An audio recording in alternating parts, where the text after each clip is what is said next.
بسم اللہ الرحمن الرحیم صلی اللہ علی النبی الأمی وعلیہ صلی اللہ تعالی علیہ وسلم۔ معزز بچوں، کل کے سبق میں تفسیر جلالین کے نام رکھنے کی وجہ بیان کی تھی اور تفسیر جلالین کے مصنفوں کو بحث کی تھی کہ اس کے دو مصنف ہیں، کون کون سے ہیں، ان کے بارے میں سب کچھ خلاصہ بیان کیا۔ تفسیر جلالین کے بارے میں کل بیان کر دیا اور اس کا خطبہ پڑھ کر کے اس کا ترجمہ بھی کل بیان کر دیا۔ اب آئیے تفسیر شروع کرتے ہیں۔ تو دیکھیے کہ تفسیر جلالین جو شروع ہو رہی ہے وہ سورۃ البقرہ سے شروع ہو رہی ہے۔ سورۃ البقرہ سے تفسیر بیان شروع ہو رہی ہے، اسی کو دیکھیے۔ بسم اللہ الرحمن الرحیم۔ سورۃ البقرۃ مدنیۃ مئتان و ست او سبع و ثمانون آیہ۔ سورہ بقرہ مدنی ہے جس میں 286 یا 287 آیات کریمہ ہیں۔ بیان کیا مصنف علیہ الرحمہ نے کہ سورۃ البقرہ مدنی ہے، یعنی کہ یہ سورت مدینے میں نازل ہوئی اور اس سورت میں 286 یا 287 آیتیں کریمہ ہیں، وہ مصنف علیہ الرحمہ نے بیان کر دیا۔ اب دیکھیے سورت شروع ہو رہی ہے۔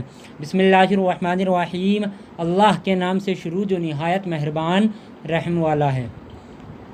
اللہ کے نام سے شروع جو نہایت مہربان رحم والا ہے۔ اس کے بعد سورت کے شروع میں لفظ بیان ہوا الف لام میم۔ تو دیکھیے کہ الف لام میم یہ حروف مقطعات ہے، حروف مقطعات میں سے ہے، اور حروف مقطعات کے بارے میں سبھی جانتے ہیں، تمام علماء کرام کا اس پر اتفاق ہے کہ اس کے معنی و مفہوم ہم نہیں جانتے، بلکہ اس کے معنی و مفہوم اللہ اور اس کا رسول ہی جانتا ہے۔ اسی کو مصنف علیہ الرحمہ تفسیر جلالین میں بیان کر رہے ہیں۔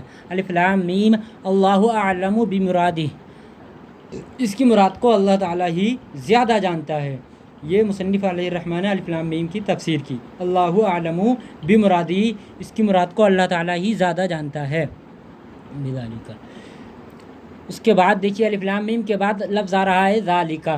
تو ذالکہ کا اگر معنی دیکھا جائے تو ذالکہ کا معنی آتا ہے وہ، اور ذالکہ یہ اس میں اشارہ ہے جو کہ دور کے لیے ہے، لیکن یہاں پر ذالکہ ذکر کیا اور ذالکہ ذکر کر کے اس کا معنی ہوگا یہ۔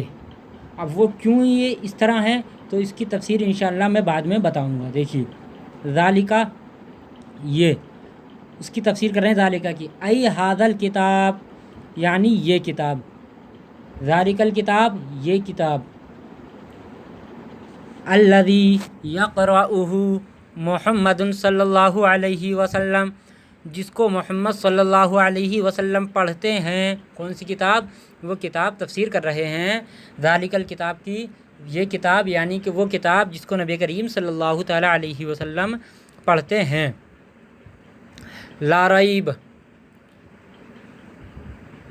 لا ریب، ریب کا معنی آتا ہے شک، ریب کا معنی شک، لا ریب شک نہیں، اسی کی تفسیر کر رہے ہیں آگے۔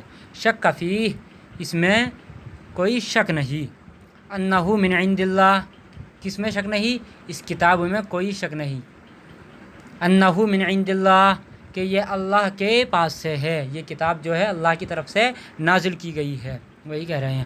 وجملۃ النفی، اور جملہ نفی، جملہ نفی کون سا جملہ؟ لا ریب فیہ، اس کے بارے میں دیکھیے اب۔ وجملۃ النفی خبر، اور جملۃ النفی، جملہ نفی خبر ہے، مبتداؤہ ذالکہ، اس کا مبتدا ذالکہ ہے، والاشارۃ بہ للتعظیم، اور ذالکہ کی بتا رہے ہیں ذالکہ، والاشارۃ بہ للتعظیم، اور اس سے تعظیم کا اشارہ ہے، اس سے تعظیم کی طرف اشارہ ہو رہا ہے۔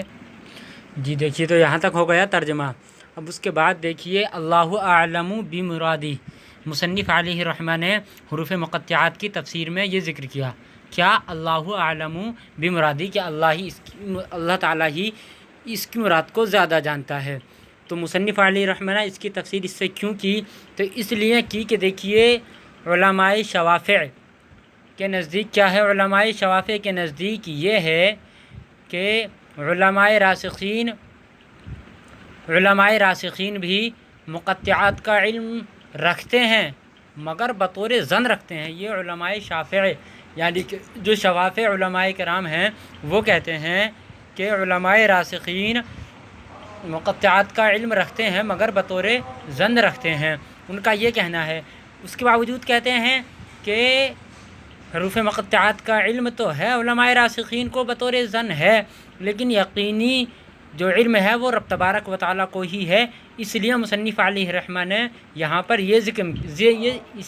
مصنف علیہ الرحمہ نے اللہ اعلم بمرادی کہہ کر کے علماء شوافع کا بھی رد کر دیا۔ جو معتمد قول ہے ان کا معتمد قول یہی ہے کہ یقینی جو علم ہے وہ رب تبارک و تعالیٰ کو ہے، تو اس کی طرف اشارہ کیا ہے۔ اور رہا علماء احناف کا معاملہ، تو ان علماء احناف کا معاملہ یہ ہے، تو ان کا علماء احناف کا اکثر کا یہی قول ہے، علماء احناف کا متفق یہی فیصلہ ہے کہ حروف مقطعات کے بارے میں اللہ اور اس کے رسول زیادہ جانتے ہیں، اس کے بارے میں ہمیں کچھ نہیں۔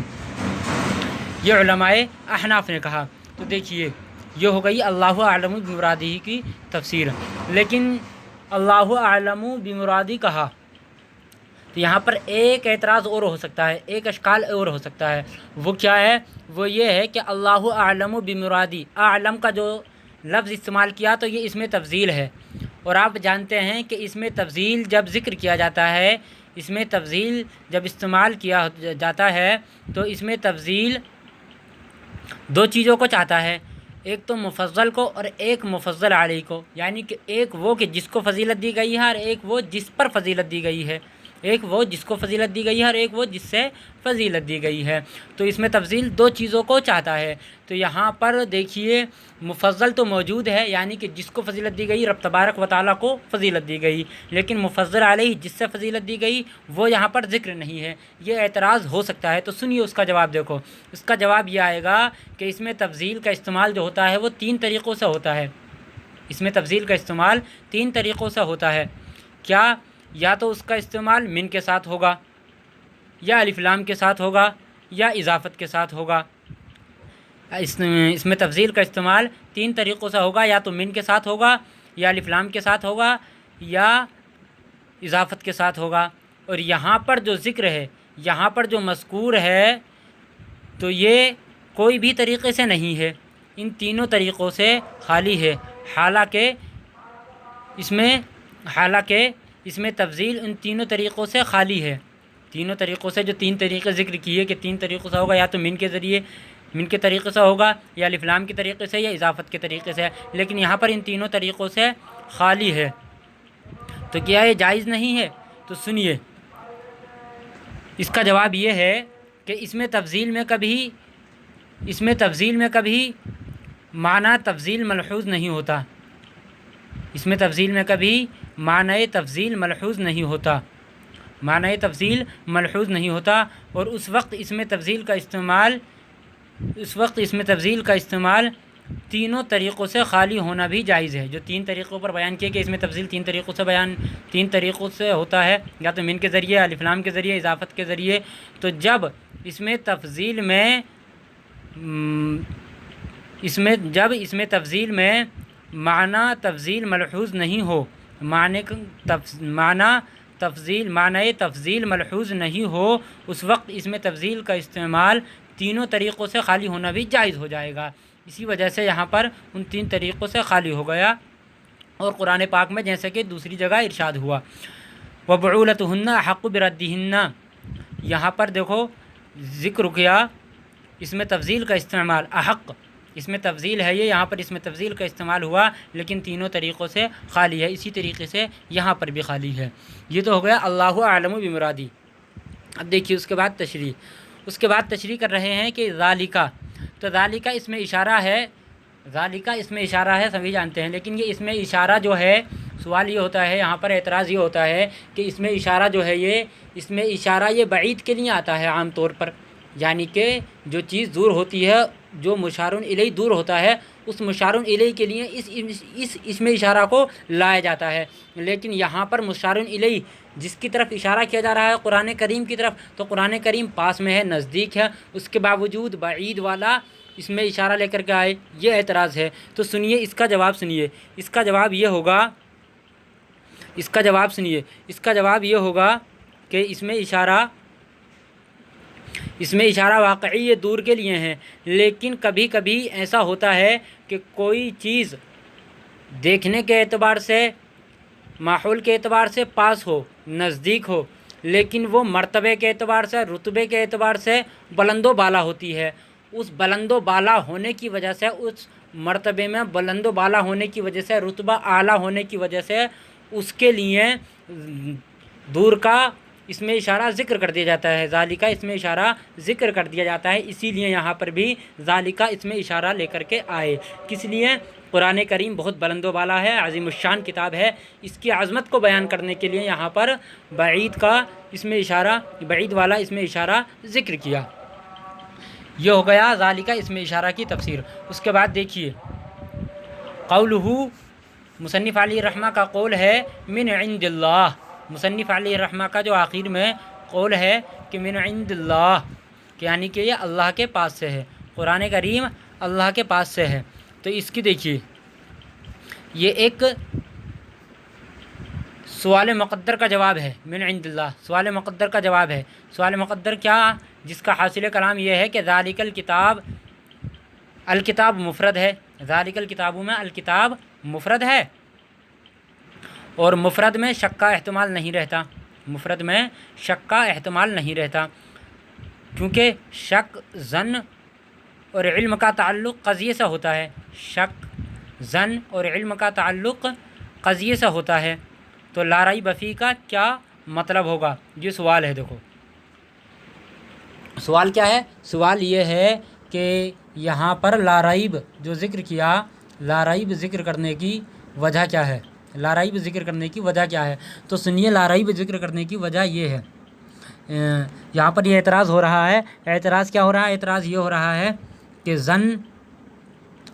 ظن اور علم، شک جو ہوتا ہے وہ قضیے سے ہوتا ہے، قضیے سے ہوتا ہے، لیکن یہاں پر جو کتاب ہے تو یہ کتاب مفرد ہے، یہاں پر نہ ظن ہو سکتا، نہ شک ہو سکتا، نہ علم ہو سکتا۔ تو لا ریب فیہ کیوں ذکر کیا؟ اس کا کیا مطلب ہے؟ تو اس کا مطلب یہ ہے، دیکھو جواب سنو، الکتاب مفرد نہیں، الکتاب، مصنف علیہ الرحمہ جواب دے رہے ہیں، الکتاب مفرد نہیں بلکہ قضیہ ہے، اور تقدیری عبارت یوں ہے، اس کی جو پوشیدہ عبارت ہے، تقدیری عبارت ہے، وہ یوں ہے ذالک الکتاب من عند اللہ، کہ یہ وہ کتاب ہے جو اللہ کے پاس سے ہے۔ تو یہ قضیہ ہے، اور قضیے میں شک ہوتا ہے، ظن ہوتا ہے، اس لیے لا ریب فیہ ذکر کیا۔ یہ قضیہ ہے۔ قضیہ کیسا ہے؟ ذالک الکتاب من عند اللہ، پورا جملہ ہے، یہ پورا تقدیری عبارت اس کی یہ ہے ذالک الکتاب من عند اللہ۔ تو یہ قضیہ ہو گیا، قضیے میں شک ہوتا ہے، ظن ہوتا ہے، اس وجہ سے یہاں پر لا ریب فیہ ذکر کیا، لہٰذا اس وجہ سے یہاں پر لا ریب فیہ ذکر کیا۔ تو اس لیے لا ریب فیہ ذکر کیا کہ کفار کو اس میں شک کی گنجائش نہ رہے، کفار کو اس میں شک کی گنجائش نہ رہے۔ تو اس کے بعد دیکھو کہہ رہے ہیں کہ جملہ خبریہ، جملہ نفی، یعنی کہ لا ریب فیہ والا جو جملہ ہے، تو جملۃ النفی کہا، جملۃ النفی کون سا جملہ؟ لا ریب فیہ والا جملہ۔ جملۃ النفی یہ ترکیب نحوی کی طرف اشارہ ہے، یعنی ذالک الکتاب اس میں اشارہ مشار الیہ سے مل کر کے مبتدا بن جائے گا، اور لا ریب فیہ پورا جملہ خبریہ بن جائے گا۔ یہ ہو گیا آج کا سبق، لا ریب فیہ خبر بن جائے گا، اور ذالک الکتاب اس میں اشارہ مشار الیہ سے مل کر کے مبتدا بن جائے گا۔ یہ ہو گیا آج کا سبق، انشاءاللہ اس کے بعد کل سبق پڑھائیں گے۔